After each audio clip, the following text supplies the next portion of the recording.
Make sure to give my dad a 5-star review. Make sure to like and subscribe to his YouTube. Thank you for listening and enjoy the show.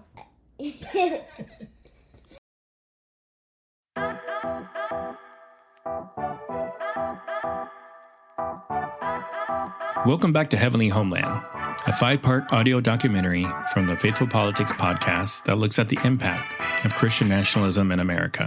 I'm your host, Will Wright. So it is apparently necessary for me to state once again, not what kind of church I believe in, for that should be important only to me, but what kind of America I believe in. I believe in an America where the separation of church and state is absolute.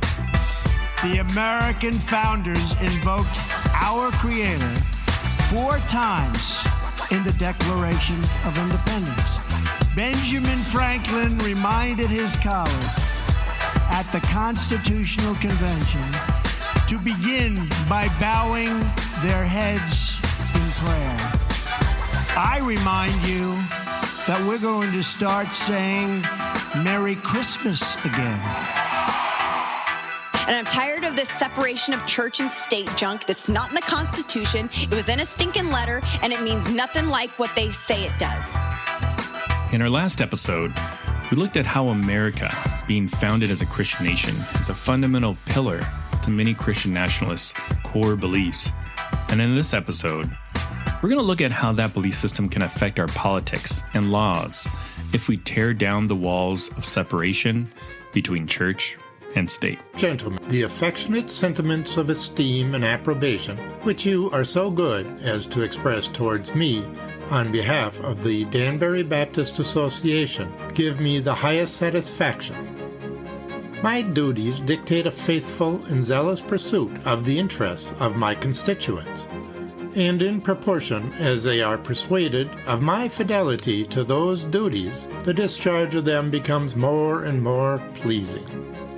Believing with you that religion is a matter which lies solely between man and his God, that he owes account to none other for his faith or his worship, that the legitimate powers of government reach actions only, and not opinions, I contemplate with sovereign reverence that act of the whole American people which declared that their legislature should make no law respecting an establishment of religion or prohibiting the free exercise thereof, thus building a wall of separation between church and state.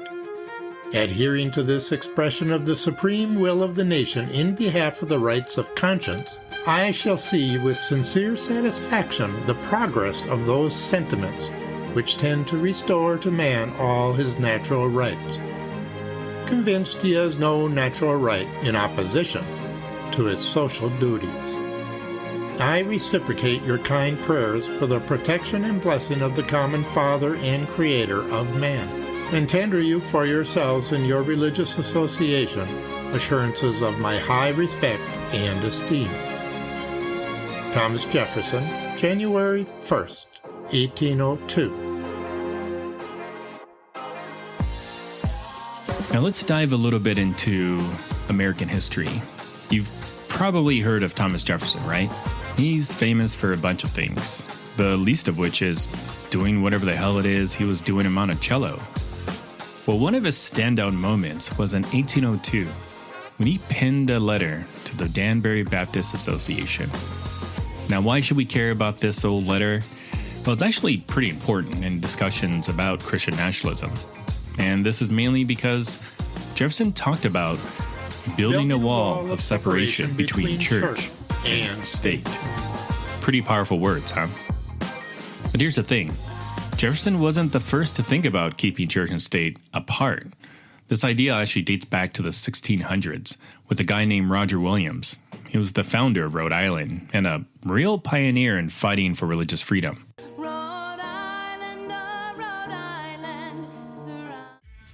Thomas Jefferson wrote the famous letter to the Danbury Baptist Association in 1802, primarily as a response to their concerns about religious freedom. At the time, the Baptists, being a minority in Connecticut, were living under a state government that was predominantly Congregationalist. They were worried about their religious rights and the lack of explicit protection for religious liberty in their state constitution.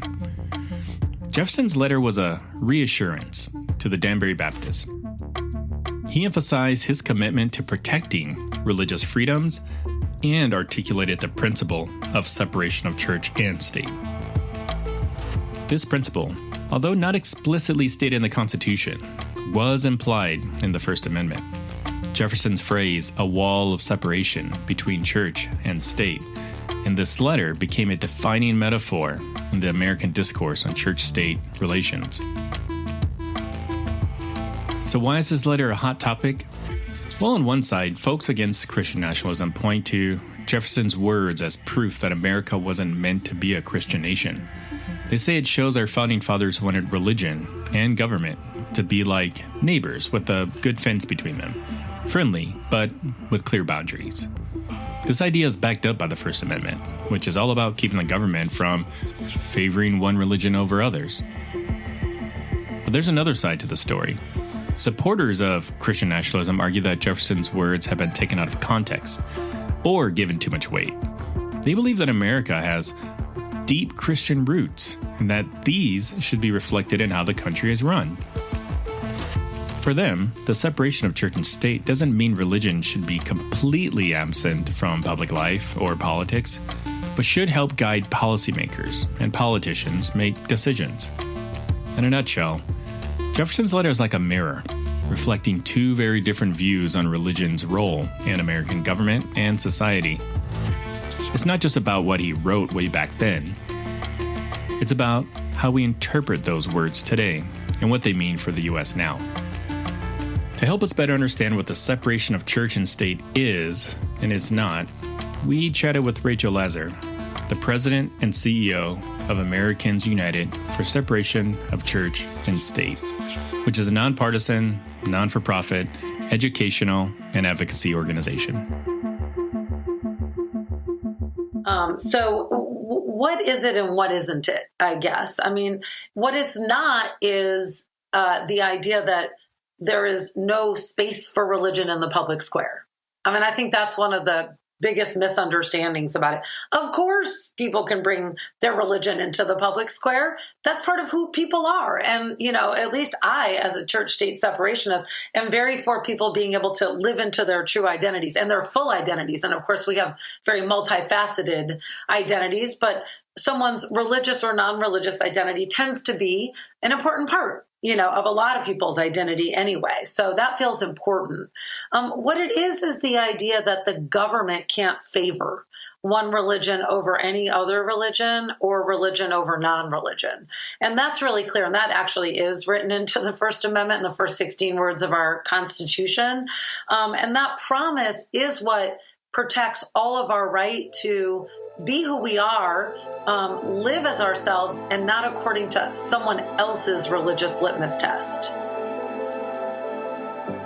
To make sense of the church-state separation in today's conversation, I want to use a tree metaphor. Nope, not that kind of tree. But instead, picture a big, mature tree like an oak or a sycamore, planted really close to your house. A tree this size will have vast, sprawling root systems that's not too deep. And if you don't keep an eye on it, well, those roots are going to start messing with your house's foundation, your plumbing, and over time might cause some pretty serious issues. Now think of this tree and its encroaching roots in the context of the church-state debate. For some, the tree with its invasive roots represents how religion is increasingly making its way into public life and government spaces. They see these roots as a threat to the secular foundation of society. On the flip side, others view the roots as the government reaching too far into religious freedoms, infringing on the rights of the church. No matter which side of the fence you're on, or how much you know about the challenges of owning a home with a tree like this, it's clear why both sides are worried. Those roots, whether they're seen as religion creeping into government or government overstepping into religious territory, can cause real problems. It's a simple way to understand the complexities and the potential impact of this debate. But it's one worth having, and it's one we're already seeing take place in our country. Well, we begin with that breaking news. In a 6-3 decision, the Supreme Court has ruled that a high school football coach has the First Amendment right to pray on the field after games. Former Washington State public school football coach Joe Kennedy had been suspended from his job in 2015 over post-game prayers on the 50-yard line that sometimes involved his players. The ruling says the school district violated the coach's free speech and free exercise rights by barring him from doing so. It's another big win for religious exercise and potentially expanding the ability of public employees to practice their faith openly on the job. Now to that historic Supreme Court decision legalizing same-sex marriage across the land, and it's profound. The 5-4 vote, in many ways reflecting the huge societal shift of the last 20 years. The president saying today there are days like this when that slow, steady effort is rewarded with justice that arrives like a thunderbolt. The Supreme Court has just issued, and this is the decision many were waiting for, a ruling in Dobbs versus Jackson Women's Health Organization. This, the major case regarding abortion rights in this country. New tonight, Texas schools could soon be required to display the 10 Commandments in every classroom starting in the next school year. That's after a bill passed the Senate this evening. Some companies are working to make sure employee requests for religious exemptions to avoid getting the COVID-19 vaccine are legitimate. We do want to pivot now to the other big ruling that we got this morning, handed down. This is the ruling on free speech case involving a familiar challenge here. The question whether businesses can refuse service to LGBTQ customers because doing so would violate the business owner's First Amendment rights. This was a 6-3 decision. The Supreme Court rules for a Christian web designer who objected to making wedding websites for same-sex couples.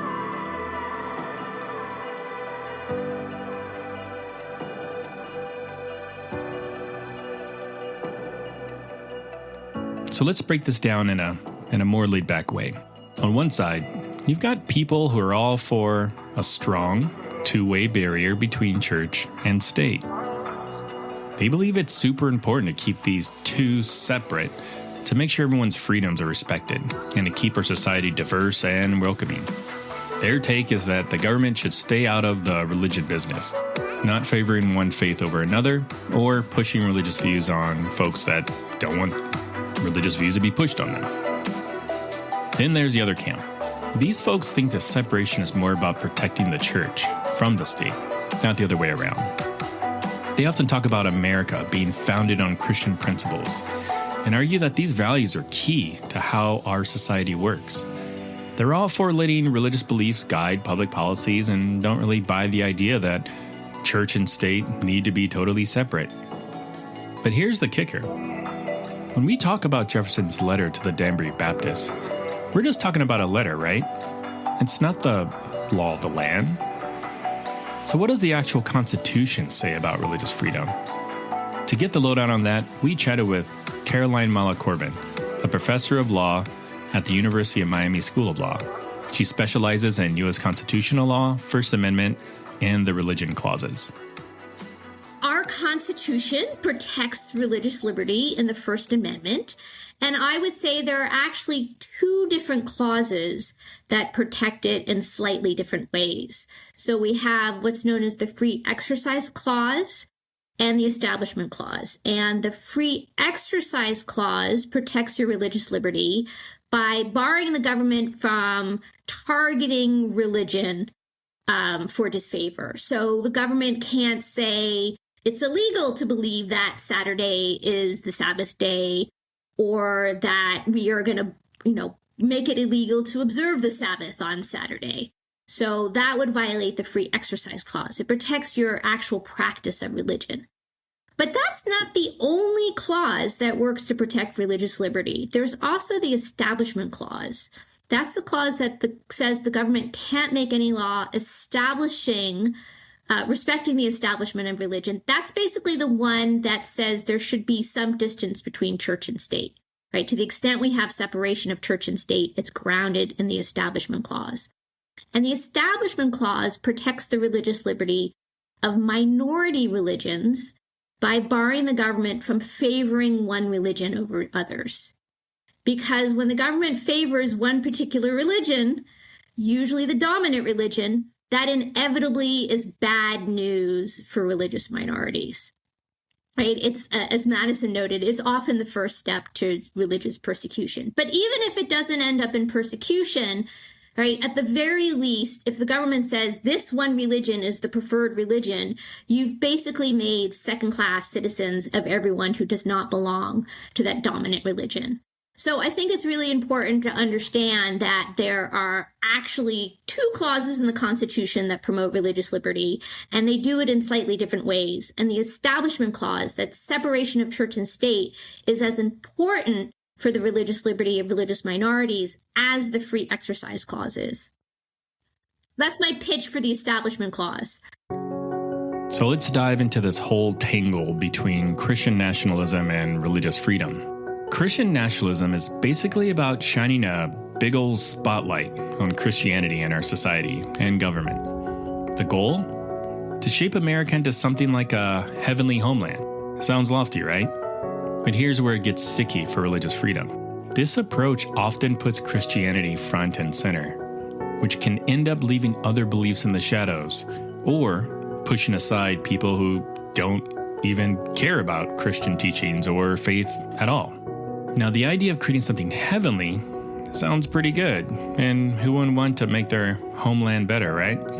But what happens when this heavenly vision starts stepping on the toes of reality? What if it means some folks can't love or marry who they want, or are pushed into religious practices that clash with their own beliefs, or lack of beliefs in general? That's when you're not just promoting one religion, you're actually giving it a leg up over others. And that's where the whole concept of a heavenly homeland starts to get a bit thorny. On the flip side, religious freedom is like saying, hey, you do you. It's all about letting people choose their own religious path or not choosing one at all, without the government getting in the way. This approach is big on equality, respecting a whole rainbow of beliefs, and letting everyone pick their own spiritual adventure. It's pretty much the opposite of Christian nationalism's our way or the highway to heaven vibe. So where's the rub? Well, it's about balancing the act of giving one religion the VIP treatment while trying to keep the playing field level for everyone's beliefs. And let me tell you, it's a hot topic. There are loads of groups out there either trying to blur the lines between church and state or keep them as clear as day. We've already heard from Americans United on this, but there's another voice in the mix. Let's hear from Amanda Tyler. She's the executive director of BJC, and let's see what she has to say. Well, BJC stands for Baptist Joint Committee for Religious Liberty, and we are an education and advocacy organization that advocates for everyone's religious freedom. So we come at this from the Baptist perspective. We're supported by a number of different Baptist denominational groups, churches, and individuals, some Baptist, some not, who have different positions and theological ideas, but are all united around the importance of protecting everyone's religious freedom. And so in a constitutional sense, in the American constitutional sense, we believe in strong protection of the dual guarantees of religious freedom in the First Amendment. So we believe in a strong establishment clause or no establishment clause, as well as a strong free exercise clause, and that both of those protections are really important to protect everyone's religious freedom, people from all different faith traditions, and those who don't choose a faith tradition at all. BJC's been around for 86 years, and we are located in Washington, D.C., right on Capitol Hill, right behind the Supreme Court building. And I come at this work as a Baptist and also as a lawyer. And my professional background has been working in private practice, working for a federal judge, working for a member of Congress, and of course, for the past 5 years, leading BJC. Over the last few years, we've really seen the line between church and state get put through its paces. Sometimes the challenges that pop up actually make this crucial divide stronger. Other times, they kind of blur it a bit. When it comes to legal battles that hit the Supreme Court about religion, they often have to get down to the nitty-gritty of what the First Amendment's religion clauses really mean. Remember when Professor Corbin talked about this? It's all about juggling the Establishment Clause and the Free Exercise Clause. Take some cases, for example, where the courts got to figure out if the government's doing too much, like putting religious symbols in public spaces or having prayers in schools. Are they playing favorites with a certain religion? Then there are those times when someone's religious practices bump heads with the law. Here the court's walking a tightrope, trying to respect individual religious rights while making sure the government's fair and neutral laws are followed. Depending on how these cases shake out, they can either make the church-state separation clearer or a bit fuzzier. Now let's swing back to Amanda and dive into a specific case that landed in the Supreme Court's lap, Kennedy v. Bremerton School District.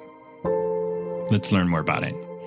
Well, this lawsuit was originally filed by Joseph Kennedy, who was an assistant coach for the varsity football team for 8 years at Bremerton High School in Bremerton, Washington.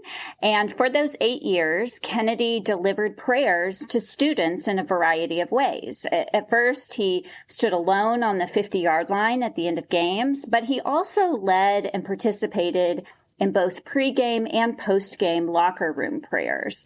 And his prayer practice eventually evolved into students joining him with his permission for these on-field prayers, that players would kneel around him, and sometimes even coaches and players from opposing teams would join him in this practice. Well, Bremerton School District did not actually learn of Kennedy's prayer practice until September of 2015, when a coach from another school actually said something to Bremerton High School principal, like, hey, it's really cool that you let your coach pray like this with students. And the principal was like, oh, I didn't know this was going on. And so the district at that point told Coach Kennedy, look, you're free to engage in religious activity, including prayer, but that can't interfere with your job responsibilities. And you have to do it in ways that are non-demonstrative, so that as long as students are also engaged in that conduct, or you need to do it in a time and a place when students are not able to engage in the conduct with you. And at first, Coach Kennedy complied. The very next game, he gave a non-religious post-game speech, and he came back to the field at a time when everyone had left and prayed in a private way. And that was completely permissible to the district. And if that were the end of the story, we wouldn't be talking about it 7 years later with a Supreme Court case. Well, a month later, Kennedy's attorneys from First Liberty Institute sent the school district a letter.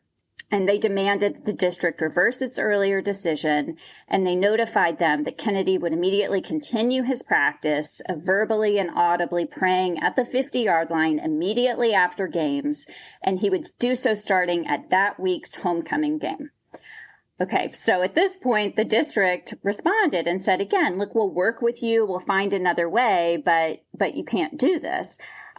Kennedy went ahead and did it, but he didn't do it alone. He actually had at that point acquired a lot of media attention, the attention of a state legislator, and there was such a rush and crush of spectators running onto the field to join him at that game that it became a real spectacle. It was such a spectacle that the district actually had to place robocalls to parents before the next game saying there would be no public access to the field.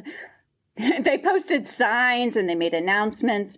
I mean, this is kind of a lot of context, but I think it's really important because Coach Kennedy in this case is saying that he just wants to have a private prayer, that this is at this point, because of all of this spectacle, it had really ceased to be a private prayer. As we've already dug into, the Constitution has got our backs when it comes to religious liberty, thanks to the Establishment and Free Exercise clauses in the First Amendment. Basically, this chunk of the Constitution is saying, hey, federal government, don't go setting up a state church or playing favorites with religions. It also means the government shouldn't mess with what you believe. But get this, there's another amendment that's a bit of an unsung hero here, the 14th Amendment.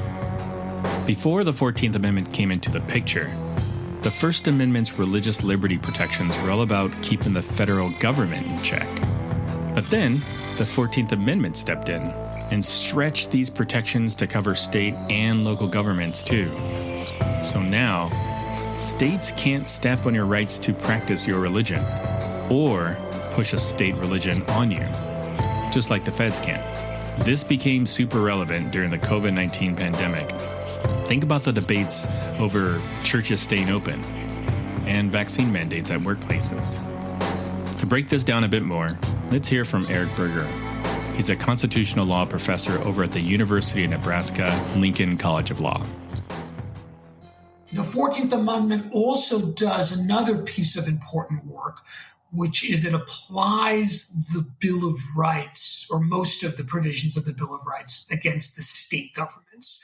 So originally, the Bill of Rights, the first 10 amendments, free exercise of religion, freedom of speech, freedom of association, right to keep and bear arms, and so on, protection against cruel and unusual punishment. Originally, those were protections only against the federal government, not the state government. So, for instance, at least ostensibly, the federal government could not limit your speech because of the First Amendment, but state governments could because the First Amendment did not reach state governments. I mean, in reality, the First Amendment didn't have a whole lot of bite earlier, in the 19th century. But at least in theory, Bill of Rights initially applied against the federal government, not against the state governments. The Supreme Court has interpreted the 14th Amendment as incorporating the Bill of Rights to apply against the states.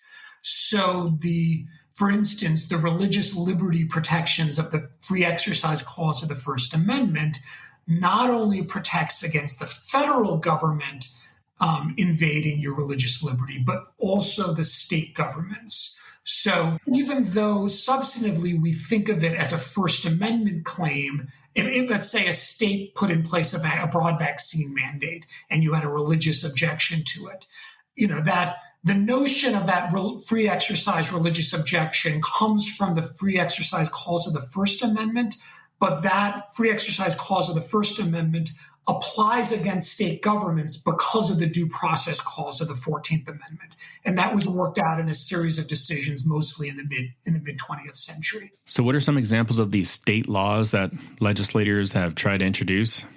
Well, there's a couple. Let's hear two from Rachel Lazar again. In schools. So and let's just talk about Texas as you were raising, Will. So there's the Senate Bill 1515 that would require public schools to post the 10 Commandments in every public school classroom.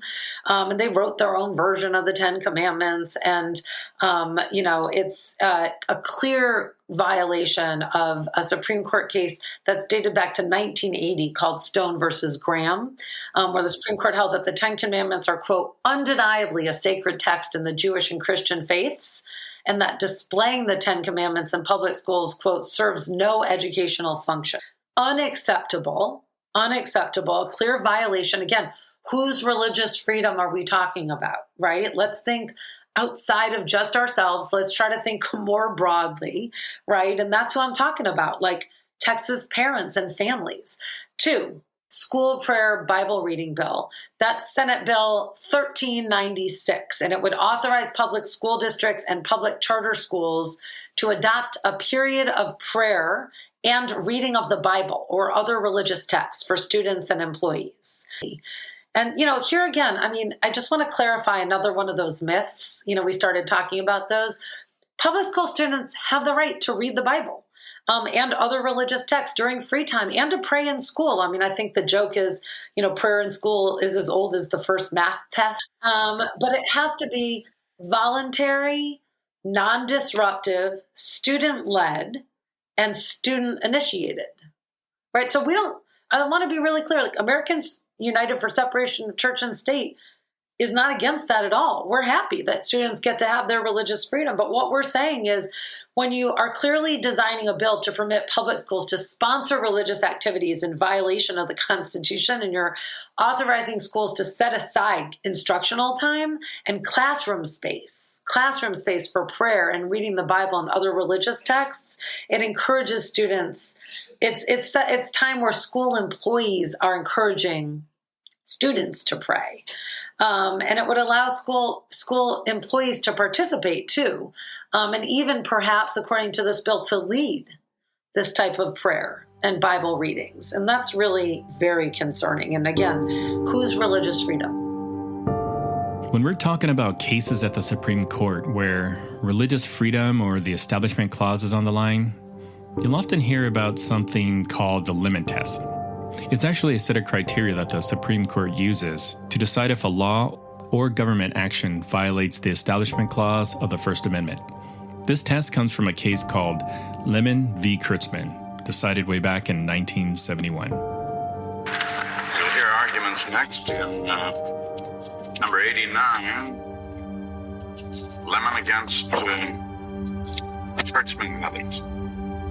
To help explain what the limit test is, we've got Andrew Seidel stepping in. He's not just an author, but also a constitutional attorney and a scholar who knows a ton about religion and law. Let's hear what he has to say. Yes. So the Lemon test comes from a 1971 Supreme Court case, Lemon versus Kurtzman, which was also about money flowing to private religious schools that were segregated, which is not something you often hear about when you hear about the Lemon test. And actually, Alton Lemon, the guy who gives this case its name, he was this really interesting guy. He served in the Army. He graduated from Morehouse College with a mathematics degree. There's a little story I love about him playing basketball with Martin Luther King Jr. He was a government employee, and he was a black humanist.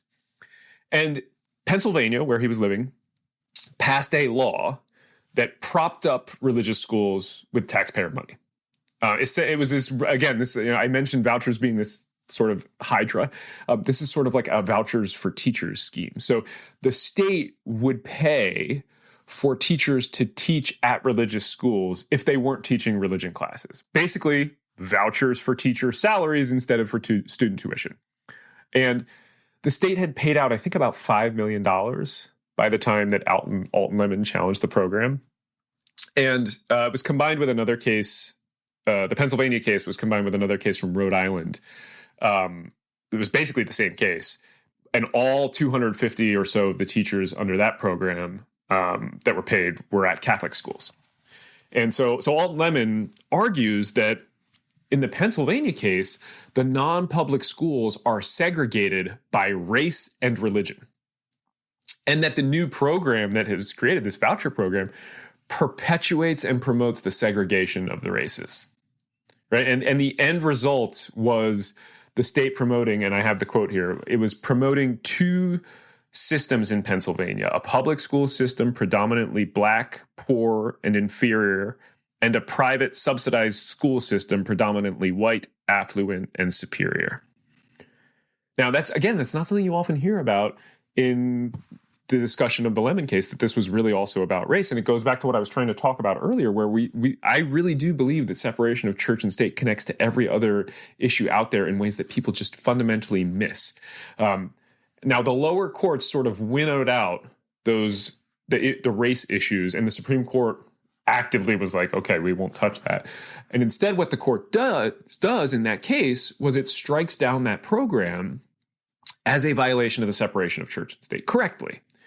And to me, the fascinating thing about the case is that the court, if you pay attention to the people who don't like the Lemon test, the Crusaders and people who are opposed to separation of church and state, they act like the Supreme Court just created this test out of whole cloth. That's a phrase you'll often hear. People love this whole cloth.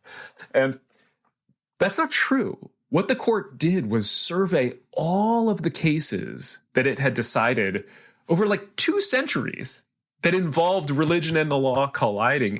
And then it synthesized from all of those cases this simple 3-part test to determine when a government action crosses that line, when a government action violates separation of church and state. And basically what it asks is it's a three-pronged test, and it says, does the challenged government action, 1, does it have a secular purpose? 2, does it have a primary effect that neither advances nor inhibits religion?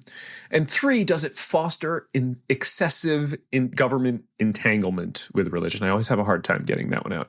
Excessive government entanglement with religion. And if the government action fails any one of those 3, then it violates the Constitution. Okay? And again, the thing that I think is crucial, which has been now a theme of our conversation, Will, is that the concurring justices, when they struck down this program, they did it to enhance religious freedom. Because when you defend the separation of church and state, you are defending true religious freedom. And what they said was that when taxpayers of many faiths are required to contribute money for the propagation of one faith, the free exercise clause is infringed. So this is a test that was strong precedent, right? It was an 8-1 decision. It was older than Roe versus Wade, and it was built on all of these earlier cases. But because the Lemon test enforces the separation of church and state, it becomes this serious barrier to the crusade that I detail in American Crusade in the book. So finally, to answer your question, I think what the court did in the Kennedy decision with Lemon was actually worse in some ways than what it did with Roe versus Wade and Dobbs. Right, so people will remember in the Dobbs decision, the court says Roe versus Wade is overturned, and it's flat, and it's clear, and it's awful, and it's a terrible impact. But in the Kennedy decision, it says something a little different. And again, Roe was not as this strong old precedent synthesizing an entire body of law that was overturned the way it was here. And what the court uses in this case is the word abandoned. The majority says that Lemon was abandoned. And essentially says, look, judges, you should have known that we abandoned this test long ago.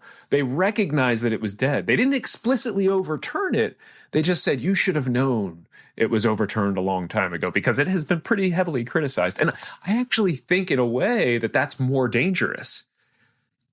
And the reason I think it's more dangerous is because if you're a lower court judge and you read that, you're thinking, oh, well, I know of other things that I don't like that have been criticized and therefore must have been abandoned a long time ago, right? Like it's a green light for these Trump judges and these judges in the Fifth Circuit and these judges who are handling the mifepristone case, right? That are come right out of some of those groups like First Liberty Institute that I mentioned earlier. It's a green light for them to go crazy and ignore precedent and claim that it has been abandoned if they don't like it. All they have to do is find a little bit of criticism of it somewhere, and they can make that argument credibly in their opinions. So I actually think it was a really alarming opinion, and the fact that it came in the Kennedy versus Bremerton decision is just a double whammy. We've had quite a few guests on our podcast discussing the Kennedy v. Bremerton case and its impact on the country. A common thread in a lot of these conversations is a feeling that the Lemon test might not hold up anymore, especially after the court ruled in favor of Coach Kennedy. Now, Rachel's back with us to share her perspective. She's got a hot take on what this ruling could mean for the future of religious liberty cases in America, particularly when it comes to the public school system. Yeah, sure. My hot take is that the Kennedy v. Bremerton case really emboldened all of these laws across the country that are trying to use it to justify bills that encourage public schools to abuse their power and impose religion on other people's children. And if we want to talk about parental rights, I have 3 kids. That is a violation of a parent's rights for sure. Religion is something that is so personal to families, right? And frankly, our Sunday schools do a great job. I'm a Reformed Jew, so we went to Sunday school too, not Saturday school. But our Sunday schools do a great job of educating our kids. We choose them carefully, right, about who's going to give religious instruction to our kids. But all across the country, we're seeing these bills now that are emboldened and trying to have the agents of state, because that's what public schools are. They're agents of the state, imposing a religious view on children who are so impressionable.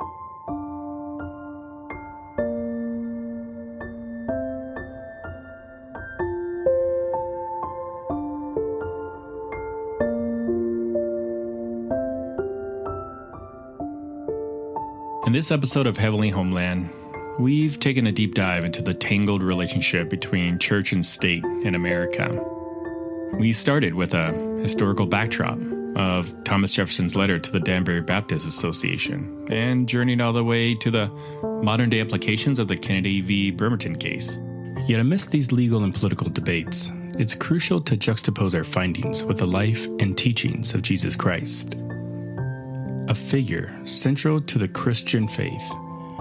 Jesus' approach to power and leadership was markedly different from the narratives we often see played out in our political systems, including the strong adherents of Christian nationalism. Consider the concept of servant leadership, exemplified by Jesus.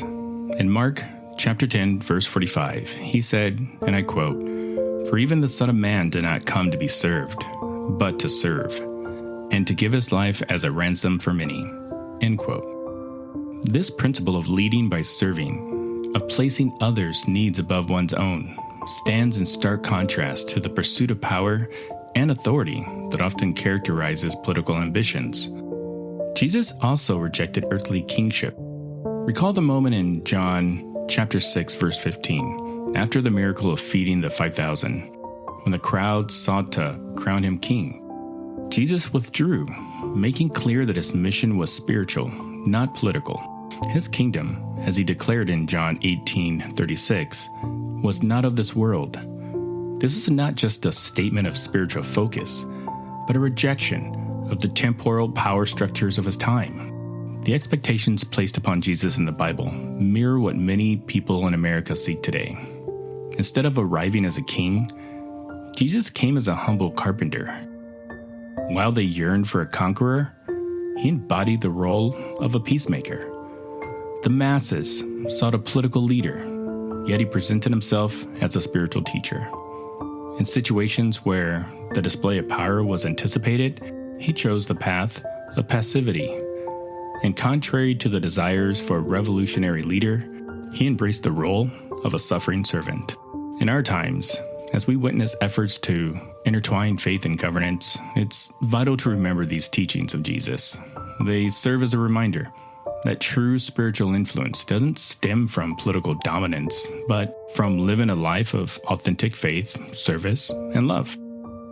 The separation of church and state, as envisioned by the framers of our Constitution and as echoed in the life of Jesus, is not just a legal principle, but a moral compass guiding us towards a society where faith is a personal journey, untainted by the quest for political power.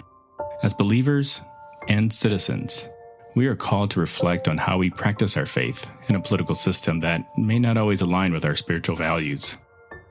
It's a call to embody the principles of servant leadership, humility, and love. Principles that transcend political ambitions and speak to the heart of what it means to be a follower of Jesus. In our next episode, we'll delve into various historical moments where the accumulation of power by people of faith led to deeply troubling consequences for all involved. Join us as we explore these significant events and reflect on the lessons they offer us about Christian nationalism. See you next time. If you enjoyed this episode, please consider subscribing to our regular podcast, Faithful Politics, where a Democrat and a conservative pastor talk with authors, scholars, politicians, and journalists about topics related to faith, politics, and the intersection of the two. To learn more, please visit www.faithfulpolitics.us.